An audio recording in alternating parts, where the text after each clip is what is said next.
एक गांव में एक गड़रिया रहता था। उसके पास बहुत सारी भेड़ें थीं, जिन्हें चराने के लिए वो रोज़ जंगल में ले जाया करता था। जंगली जानवरों से अपनी भेड़ों की सुरक्षा के लिए गड़रिये ने अपने पास कुछ खूंखार कुत्तों को भी पाल रखा था, जो जंगली जानवर से भेड़ों को बचाते थे।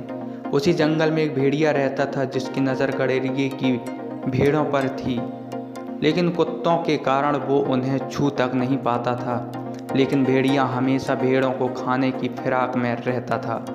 एक दिन भेड़िए ने देखा कि गड़रिये ने अपनी एक भेड़ को मारकर उसका मांस पकाकर खा लिया, लेकिन भेड़ की खाल को सूखने के लिए घर के बाहर डाल दिया। खाल को देखकर भेड़िए ने सोचा, क्यों न मैं खाल पहन लूं, इससे मैं भेड़ों के बीच आसानी से जा पाऊंगा और मौका मिलते ही उसका शिकार कर पाऊंगा। भेड़िए ने प्लान के मुताबिक गड़रिये के भेड़ों को लेकर जंगल जाने का इंतजाम किया, और जैसे ही गड़रिया जंगल चला गया, उसने गड़रिये के घर के बाहर रखी खाल उठाई और उसे पहन लिया। अब गड़रिये भी भेड़ की तरह दिख रहा था। शाम को गड़रिये जब जंगल से भेड़ों के साथ लौटा तो भेड़ियों भी भेड़ों के साथ उनके झुंड में मिल गया और अंधेरे होने का इंतजार किया।